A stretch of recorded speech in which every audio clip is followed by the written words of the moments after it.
Listen, somebody is already telling your story right now while you are deciding whether you have the time, the budget, or the nerve to tell it yourself. Someone is already telling you a story. They talking about you. They're putting dub on your reputation. Someone is already talking about you. Could be a reporter working on a deadline, could be a competitor who smells blood, could be a group chat with 14 people and zero facts, could be the comment section under a post you didn't even write. You know what I'm saying? It could be any of those things. And here's the part that should keep you up at night, okay? They are not waiting for your permission. They are not fact checking. They are definitely not protecting your name and reputation. So let me ask you the only question that really matters. If you are not controlling your narrative, then who is?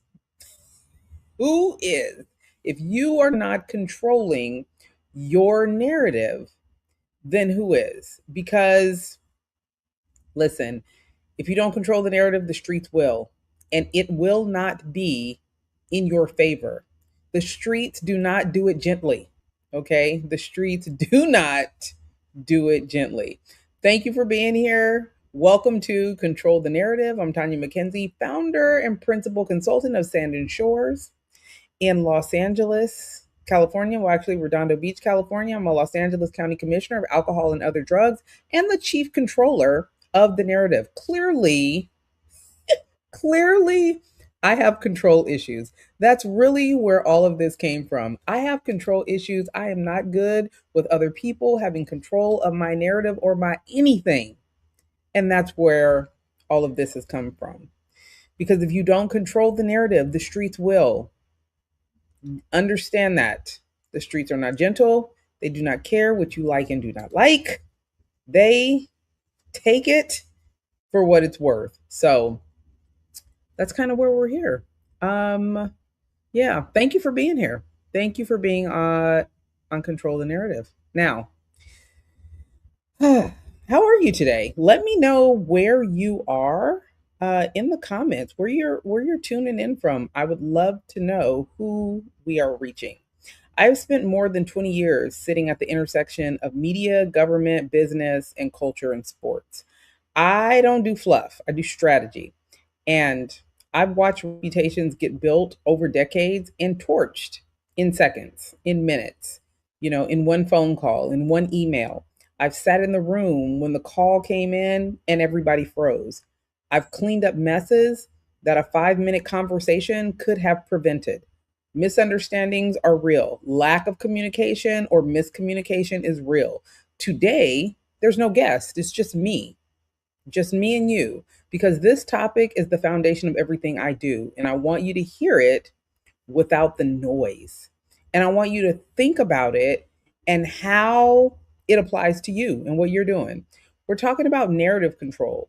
What is what is that actually? And why most smart people get it wrong. Yeah, smart people get this wrong. And why you can start doing what you can start doing today so you never, how do I say this? So you are never the last person to find out about your own story. Meaning, people always have something to say about you and you hear about it later. You hear about it after the story has taken on 5 different versions. You hear about it from somebody that probably ain't even got nothing to do with your story. All of these things are important. So, let's get into it. Okay. I put together a little visual so you can follow along because I want to make sure this information stays with you. It's important. It's important stuff. I think that it matters. So let's talk about the streets and um, yeah, the streets and how they get things wrong. What that actually means when I say if you don't control the narrative, the streets will. Who are the streets? When I say the streets will tell your story, people think I'm being dramatic, but I am being literal. The streets are not just the block you grew up on. In 2026, the streets are everywhere. The streets are the quote tweets. The streets are the screenshots. The streets are the producer who needs a villain for the segment and you happen to be available. The streets are the parent on the sidelines who decided they don't like your kid or they don't like you. The streets are a search result that shows up before anything you ever said about yourself because everything is digital now. And you know that everything is digital. Your digital footprint is everything. And I know most people run from that. They do. They think, well, I don't need to be worried about that. I ain't even on social media. Somebody could be talking about you and it becomes a part of your digital footprint. The streets are fast, the streets are loud, and the streets do not care about your side. Like, oh, well, I didn't say that, or I didn't get a chance to weigh in. The streets don't care. The streets do not care. You hear me? The streets do not care. Here's what I learned the hard way: a vacuum does not stay empty. The moment there is a gap between what happened and what people understand, something rushes in to fill it. The vacuum does not stay empty. And it is almost never the truth, at least the whole truth. It is whatever travels the fastest. This is the moment where you need to acknowledge sometimes lies travel faster than the truth. So your job is to control the narrative. And you can say, "Oh, I don't care what other people think." No, no, no. You do. You do. You do. Because it stays with you. Your digital footprint does not go away. So when you stay quiet because you're being humble or you're being careful or you're waiting for the perfect moment, understand what you are actually doing. You are handing the pen to a stranger and hoping they are kind. That's what you're doing. You're leaving it up to, I hope someone doesn't say or type something bad about me. They will not be kind. This is not their job. Telling your story is your job. That is literally your job. Okay? Silence. Silence is still a statement. Understand that. Silence is surrender. This is a teachable moment from me to you. Let me clear up the biggest myth right now. I deal with this regularly, especially with leaders and athletes who think being above the fray is a strategy. It is not. Silence is not neutral. Silence is a message, and usually it's the wrong message.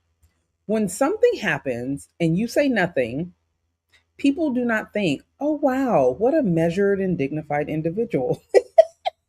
They don't. People think you're hiding something, or you're just hiding, or you do not care, or you got caught. Your silence becomes a blank page, and the audience writes the worst version because the worst version is more interesting. Haven't you learned that by now? Like, when you leave things up to people's interpretation, they always come up with the worst case scenario. It is rare that people come up with the best version of a story about you, about themselves, sure. About you, not so much. I'm telling you to react to everything. No, actually, I'm not. Don't react to everything. React to everything in its own kind of weakness. The weaknesses is what you react to. There's a difference between responding and reacting.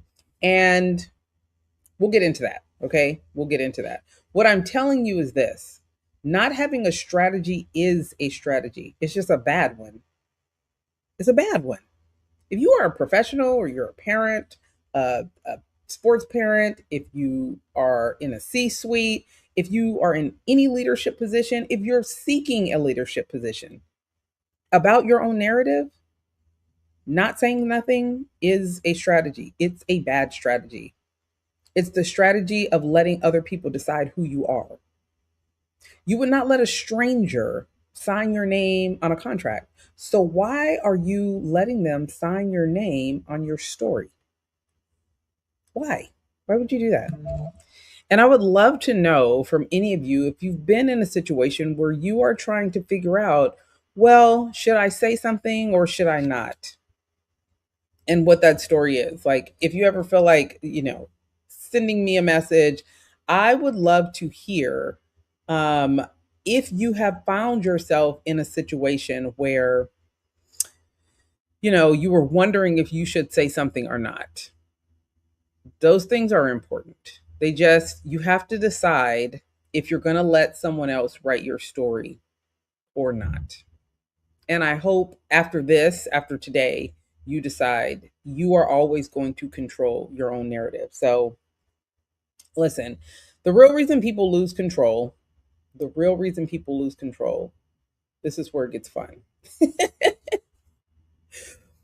Let me tell you why this happens, because it's almost always the same three reasons.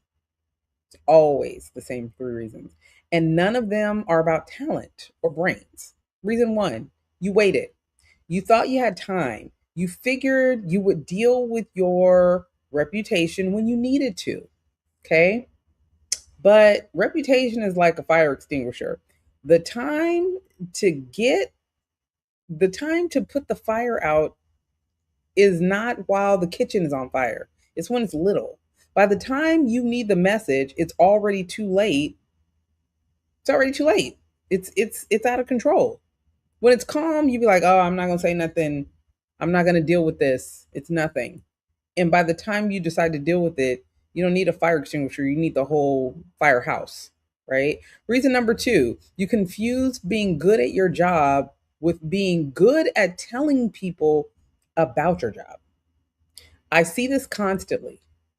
Brilliant founders, brilliant, elite athletes, sharp executives, people who are the best in the room at the actual work that they do.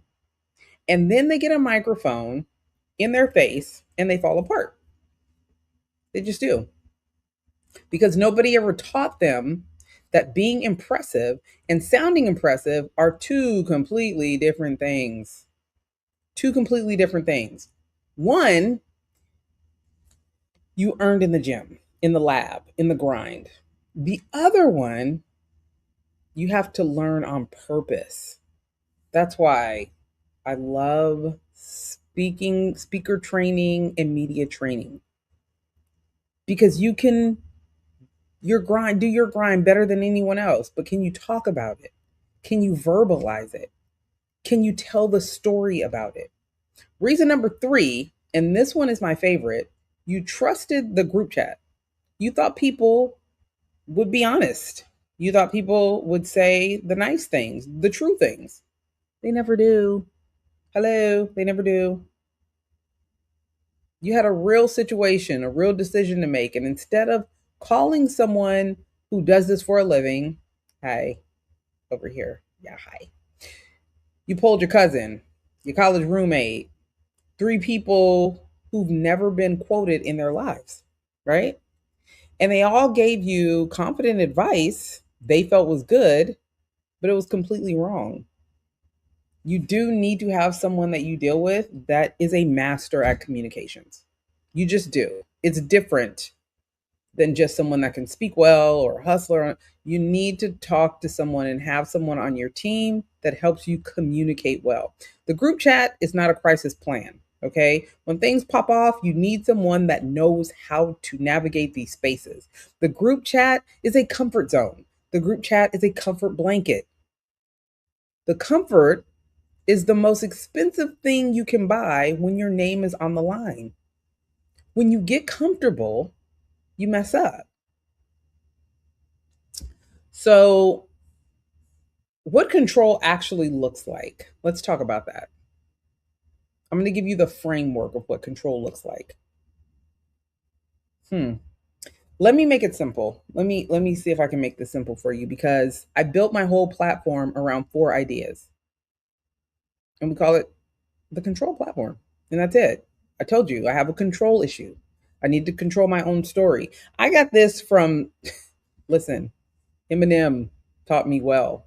When you control your own narrative, your story, your good and your bad, No one can ever take that from you. And then when you bring in the digital piece of it, I mean, listen, I challenge anyone, and I've had to flex my little control muscle before, especially in a political space, using the digital knowledge that I have. And I want to give that to you because I think it's important. It's important for every professional, every athlete, every mom, every dad to understand how this works. Okay. So the control platform, it's not about spin. And most people affiliate spin with PR. It's not about spin. I want to be clear. This is not about lying or manufacturing some fake polished version of yourself or the truth. Controlling the narrative is about telling the truth on purpose in your own words before someone else tells a worse version by accident and sometimes on purpose. Some people lie on purpose about you. Here's what that requires. First, you have to know your core message before the pressure hits. Not your life story. One clear thing you want people to take away to believe about you. If you cannot say it in one sentence, you do not have it yet. Sometimes you don't even know yourself. People are always talking about, I need to go find myself. Spend some time, find yourself. But there should be one clear sentence that you want people to believe about you. If you cannot say it in one sentence, you do not have it. And you will fumble it every time. The second the heat is on, you will fumble it. Second, you have to be ready for the hard question, the one you are hoping nobody asks. Remember, we talked about comfort earlier. When you are comfortable, you're safe. That's where you mess up. You have to learn how to be uncomfortable, especially when it comes to talking about yourself. Here's the truth I give every client. If you are scared of a question, that is the exact question you need to practice answering out loud. Fear is just a flashing sign pointing at the work you have not done yet. Let me say that for you one more time. Fear is just a flashing sign pointing at the work you have not done yet. Ask yourself, what question are you afraid right now that somebody would ask you? Seriously. Third, you have to respond, not react. Respond, not react. Reacting is emotional. I just had this conversation with my daughter. Stop being emotional about everything. Reacting is emotional. It's fast. It usually makes things worse. Responding is intentional. What am I going to say? What am I going to do? It has a goal. Before you say one word in public, you should be able to answer this. What do I want this to accomplish? If you do not know, do not talk. Okay? When someone asks a question, if you don't know yet what you want your answer to accomplish, do not answer. Okay? Do not answer. Know what you want to accomplish with the words that you plan to speak. Fourth, you have to build the story before you need it. This is where people really struggle because you have to spend some time with yourself. You got to figure it out. You got to talk to yourself, not in a crazy way, but you do have to know yourself. You have to get comfortable with your thoughts and what you want people to think about you. The strongest position in any storm is the one where people already know who you were before the storm hits. Who are you? When you have spent months telling your story clearly, one bad headline does not shake you. It does not define you because the audience already has a fuller picture. Your reputation becomes a savings account, right? And you make the deposit while things are calm so you can make the withdrawal when things are not. Think about that. Seriously. You're doing the work before things get shaky so that when they do, you've already built the foundation and it's strong. That's the whole game. Know your message. Practice who you are. Face the hard question. Respond with intention. Build before you need it. Build before you need it. You don't start doing the work when shit pops off. You do it before because it always happens. How do you respond though when it does? How do you respond when it does? So let me tell you this. Let me be honest with you for a second.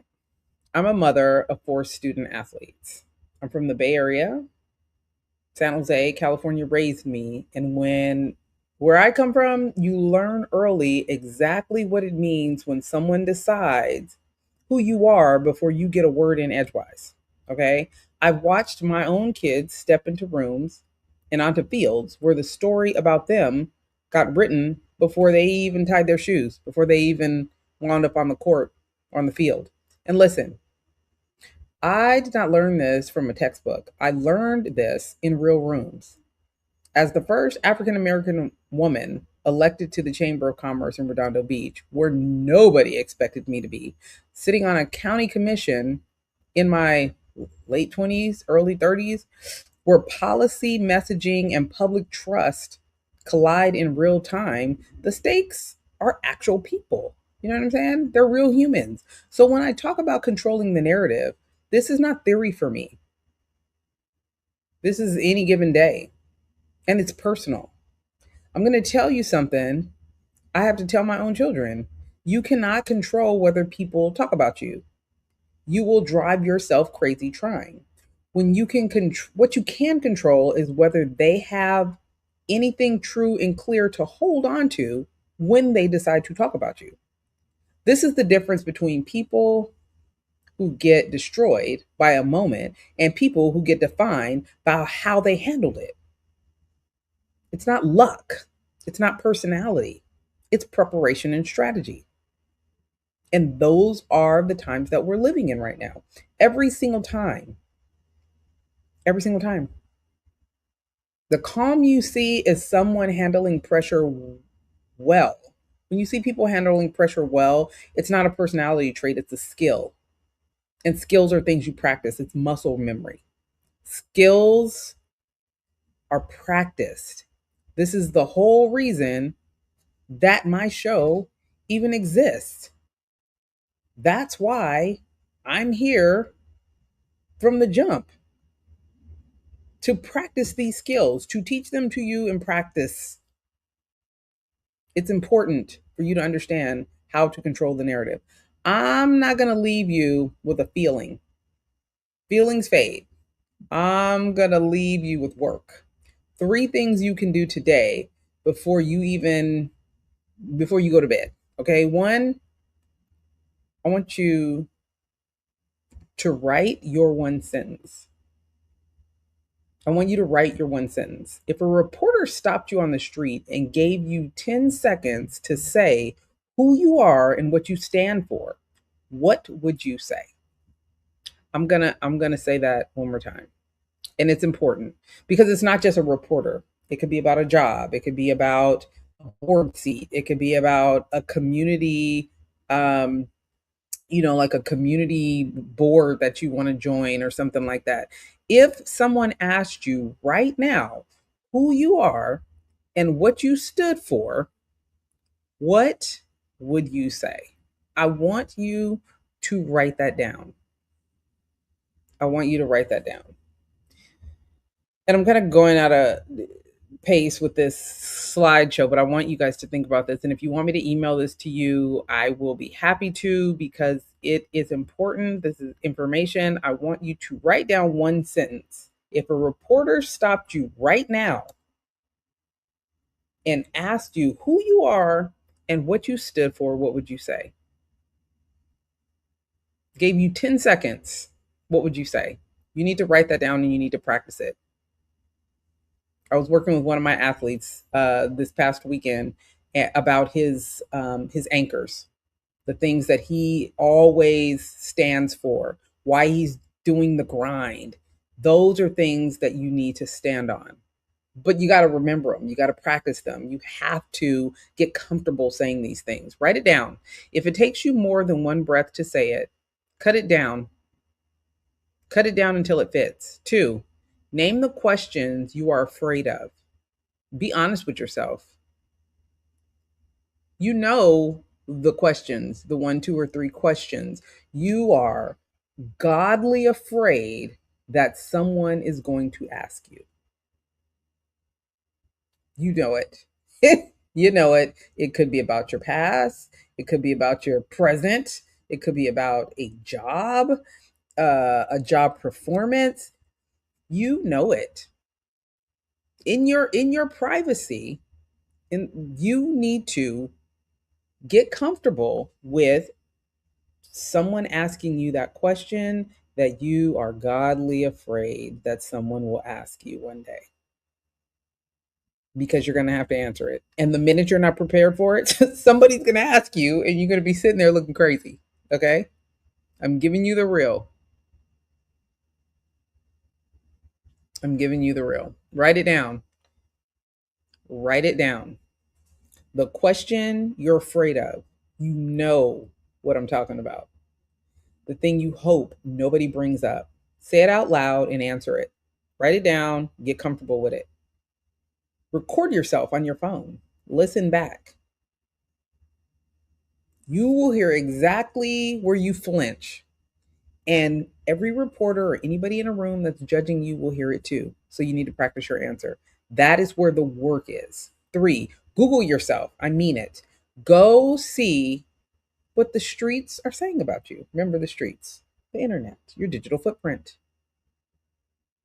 Because you cannot control a narrative you have not even read. Google yourself. Do a deep dive. Whatever shows up first is the story strangers are believing about you right now. If you do not love it, you got work to do. This is not a problem to ignore. This is a project to start. Okay? Do those three things, and you are already ahead of 90% of people who think reputation just happens to them. It doesn't. It does not. I promise you. I've mastered this work. Here's what I need you to remember. Okay? I need you to remember this. And it's not up for debate. The only thing you get to decide is whether you are holding the pen or watching from the sidelines while somebody else scribbles about you. Okay? The leaders who win are not the ones who never face a hard moment. They are the ones who saw it coming and got ready for it. That is the whole point of this show. Intentional communication, not reactionary chaos. You are already doing the work just by being here. So, do you wait for the fire to go looking for the extinguisher? No, you don't. If your story deserves better handling than a group chat or somebody lying about you, then you already know where to find me. Okay? sandandshores.com. I'm there. We help leaders, athletes, founders, and institutions take control before the narrative takes control of them. Because it will. Everything is there, sandandshores.com, or check me out on Substack. Now, here's how you keep this energy going, because I'm not done with you yet. If the episode hits you anywhere, hit the like button so the algorithm stops playing with me and puts me in front of the people that need it. Drop a comment. Tell me, I want to hear your sentence. I want to hear who you are and what you're about. Give me a question. Ask me something. I'm here to help. I read all of the comments. I might just answer yours.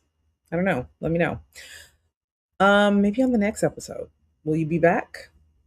And subscribe, because the people who control the narrative do not catch these things by accident. Then take it a little further. Come sit with me on Substack. The newsletter is called Control the Narrative. And that is where I get into more of the strategy. I cannot fit all of it in this little 20 minutes or whatever. So there's some things. It's been 30 minutes. Yikes. Anyways, didn't mean to keep you this long. Connect with me on Instagram because that's where I get a little petty and funny, but that's where I'm at. So, let me know your thoughts. And do me one more favor, send this to somebody you think has had some issues controlling their narrative. You know exactly who they are. You know who they are. They popped into your head the second I said the streets are talking. Okay. Send it to them. Tonya is my name, and controlling the narrative is my game. Hope to see you next time. Leave me a comment. Subscribe. I'll see you next time. Bye.